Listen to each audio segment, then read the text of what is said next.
একটা বিষয় আসলে একটা বিষয় আছে প্রবাদ বাক্য যে সুখের দিনে আমি তোমার সাথে আছি কিন্তু দুঃখের দিনে নাই।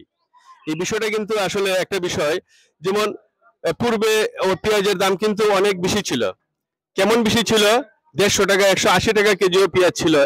পেঁয়াজ দিয়ে অনেক হইছে হইতো। কিন্তু আলহামদুলিল্লাহ ইদানিং ইদানিং যখন আমরা পেঁয়াজ 30 টাকা 25 টাকা কেজিতে আমরা সবাই পাচ্ছি, এই বিষয়ে তো কেউ কথা বলে না। এটা একটা আনন্দের বিষয়, কিন্তু আমরা তো আলহামদুলিল্লাহ এখন পেঁয়াজ কম পাচ্ছি। তো এই বিষয়টা তো আমাদের জন্য একটা খুশির বিষয়। একটা বিষয় তো আলহামদুলিল্লাহ মোটামুটি আমরা ছাড় পাইছি। আচ্ছা ভাই, পেঁয়াজ কত করে ভাই?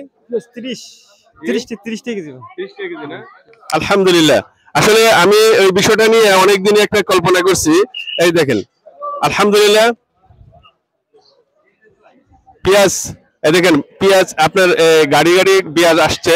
আলহামদুলিল্লাহ পেঁয়াজ, আদা, রসুন সবকিছু মোটামুটি এখন। একটু বলেন তো দেখি পেঁয়াজ, আদা, রসুন কত করে? পেঁয়াজ এখন বর্তমানে 25-26, 1 কেজি দাম 25 টাকা 25। এবার আদার দাম হলো 90 টাকা, রসুন হলো 80 টাকা 80 টাকা, রসুন 80 টাকা কেজি বাঙ্গা। বেশি না কম? বাজার কম, ক্রেতা বেশি না কম? কাস্টমার বেশি না কম? কাস্টমার বেশি, কাস্টমার বেশি। আসলে বিষয়টা আপনারা বুঝতে পারছেন আলহামদুলিল্লাহ।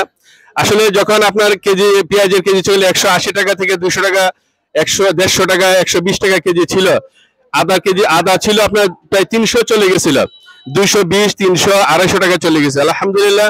রসুনও চলে গেছিল অনেক টাকা, 220 30 টাকা। আলহামদুলিল্লাহ আমরা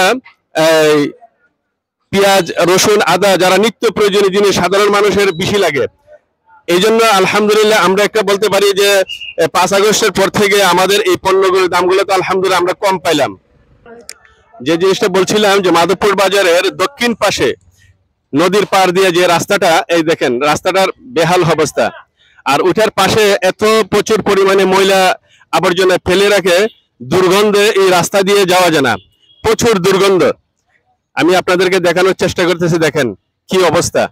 ওই রাস্তাটা যদি আপনার মেরামত হয়ে যেত তাহলে কিন্তু মাধবপুরবাসীর জন্য অনেকটাই উপকারে আসতো। কারণ এখানে যারা শ্রমিক যারা আছে আপনার লোড আনলোডিং করে, এদেরও কষ্ট হয়। এবং যারা মুদিমালের ব্যবসা করে, মাধবপুর কিন্তু একটা ঐতিহ্যবাহী বাজার।